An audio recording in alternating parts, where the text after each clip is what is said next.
পর্যায়ে এসে গেছি। নবী ডাকে, ও বাবারা তোমাদের কি দুঃখ? হুজুর আমরা কেউ জিগায় না কেন যে আমরা এই বিপদে আছি। তোমাদের বাবার নাম কি? বাচ্চা দুইটা আব্দুল্লাহ আনসারীর দিকে তাকাইয়া বলে, হুজুর আমাদের বাবা আব্দুল্লাহ আনসারী। নবী জিজ্ঞেস করে, ও আব্দুল্লাহ আনসারী তোর বাচ্চাগুলোর এত কষ্ট এত বিপদ হাত বাঁধা ব্যাপারটা কি?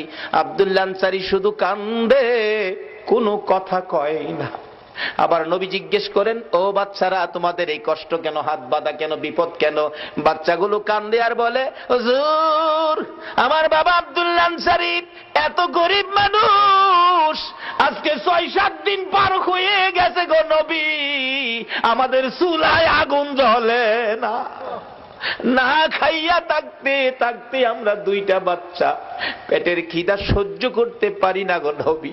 7 দিন যার চুলায় আগুন জ্বলে না তারা আমার নবীর কথা মানে, এক ওয়াক্ত নামাজ ছাড়ে না।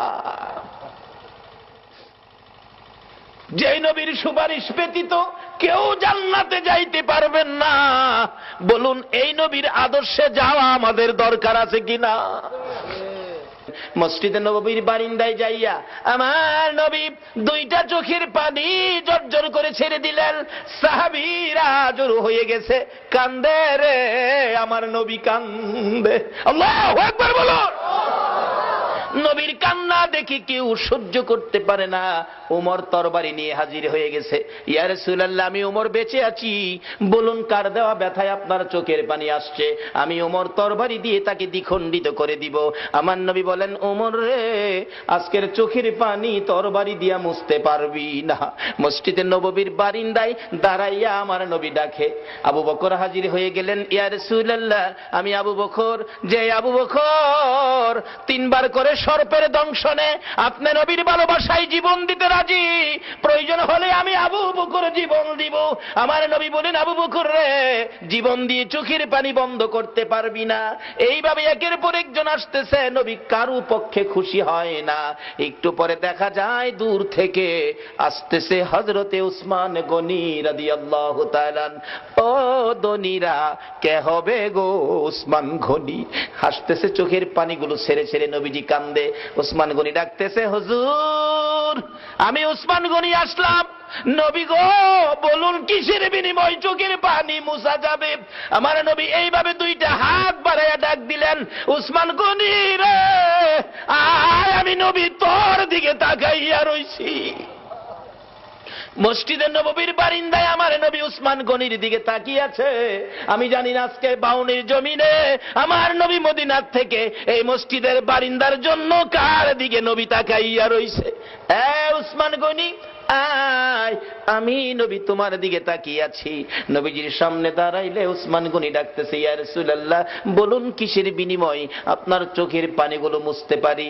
আমার নবী কান্দে, উসমান রে পারবি নি ইহুদির বাড়ির খেজুর গাছটা আমারে কিনা দিতে, আমি নবীর চোখের পানি বন্ধ হয়ে যাবে।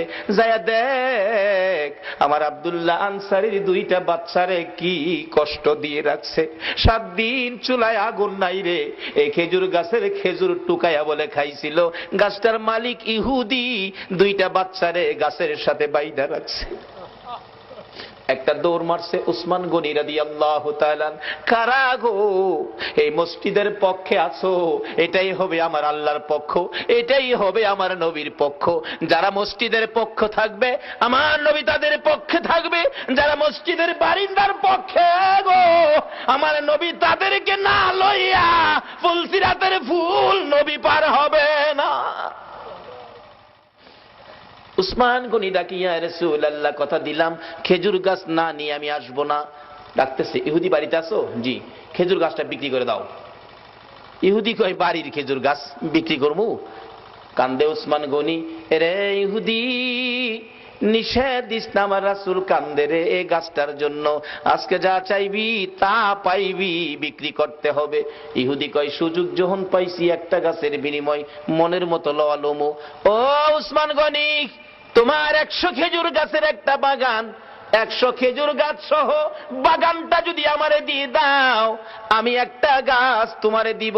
উসমান গনি একটা চিৎকার মারছে, ইহুদি মাত্র 100 খেজুরের গাছ চাইছস রে, আবার রাসূল কান্দে। রাসূল খুশি করার জন্য আজকে যদি আমি ওসমান গনির সকল সম্পত্তি চাইতি, একটা গাছের বিনিময় আমি ওসমান গনির সব তরে দিয়ে দিতাম। ও বাবারা ভাইয়েরা, এই রাসূল খুশি করার জন্য সকল সম্পত্তি দিয়ে ওসমান গনি একটা খেজুরের গাছের দলিল নিতে রাজি। ইহুদি বলেন 100 গাছ দিলেই হবে। 100 গাছের দলিল দিলেন ওসমান গনি, একটা গাছের দলিল দিলেন ইহুদি। এই দলিল নিয়ে রাসূলের সামনে হাজির। আমার নবী চোখের পানি জর্জর করে ছেড়ে দিলেন, ওসমান গনি রে, আমি কথা দিলাম রে, তোরে না লইয়া আমি নবী জান্নাতে যাব না। বাবারা ভাইয়েরা, এই নবীর কথা কার কাছে ভালো লাগে? কে নবীর পক্ষে থাকতে রাজি?